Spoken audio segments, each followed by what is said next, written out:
Hi అండి అందరికీ. ఈరోజు మనం ఒక చిన్న కానీ చాలా ఇంపార్టెంట్ పదం గురించి మాట్లాడుకుందాం. అదే పారాసైట్. అసలు పారాసైట్ అంటే ఏమిటి? దాన్ని ఎప్పుడు ఎలా ఉపయోగించాలి? దాని గురించి మనం డీటెయిల్గా మాట్లాడుకుందాం. సో దీనికి మనం డెఫినేషన్ చూస్తే one who lives or survives on others or others lives అని.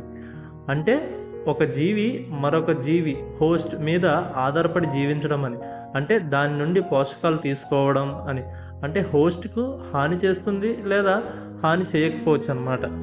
అంటే బ్రతకడం కోసమో లేదంటే ఆహారం కోసమో ఆ జీవి ఇంకొక జీవి మీద ఆధారపడితే దాన్నే మనం పారాసైట్ అనే వర్డ్తో మనం చెప్పొచ్చు. ఉదాహరణకి దోమ చూసుకోండి, మన రక్తాన్ని పీల్చుతూ అది బతుకుతూ ఉంటుంది. నెక్స్ట్ పేను, లైస్, ఇది కూడా మన తలలో ఉండి మన రక్తంతో బతుకుతుంది అనమాట. సో దీనికి మనం ఎగ్జాంపుల్ చూస్తే tapeworm is a common parasite in the human intestine.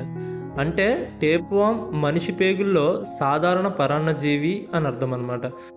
So సింపుల్గా చెప్పాలంటే తను బ్రతకడం కోసం తను వేరొక జీవి మీద ఆధారపడితే దాన్నే మనం పారాసైట్ అనే వర్డ్తో మనం చెప్పొచ్చు.